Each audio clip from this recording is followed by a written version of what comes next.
A festival celebrating a Filipino national hero turning into a tragedy in Vancouver after a man drove an SUV into a crowd, killing at least 11 people. Our Karling Donoghue has more on what police described as the darkest day in the city's history. But first, a warning: the details in this story are disturbing. Well, it's a tragedy that has left the nation shaken. A Vancouver B.C. festival meant to celebrate Filipino culture and heritage turned into a horrendous mass casualty event after a lone driver plowed his vehicle directly through the block party. The day began with music, food, and laughter. More than 10,000 people gathered in South Vancouver for the Lapu Lapu Festival, an annual event honoring a Filipino Indigenous hero who defeated the Spanish colonizers. But as the festival drew to a close, chaos erupted.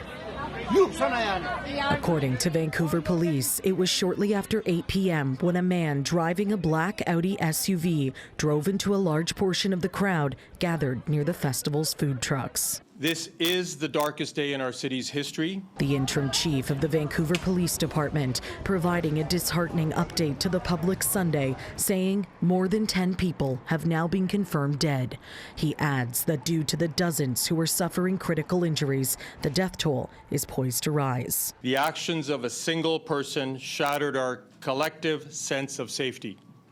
It is impossible to overstate how many lives have been impacted forever by this lone individual. Officials were quick to determine that the act of violence was not an act of terrorism, but they were also quick to admit there are still many unanswered questions. Why this horrific crime happened, the motive of the person who did it, and whether anything could have been done to prevent it. The 30-year-old man accused of the killings was arrested on scene after bystanders and witnesses held him in place and waited for police to arrive.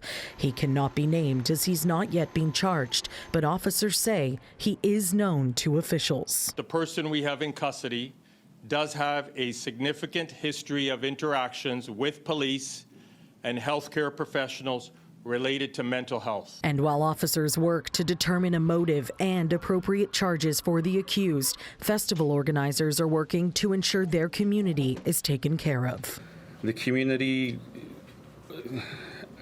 will feel this for a long time. Appearing visibly shaken, organizers ensured that those working the festival are receiving support.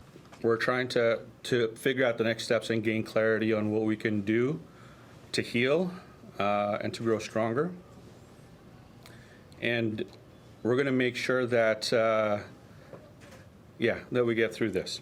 Now, when it comes to if this tragedy could have been prevented, police say a risk assessment was conducted prior to the event, which determined there was no need for vehicle barriers, as the vast majority of the festival was actually on the grounds of a high school, which was not accessible by roadway.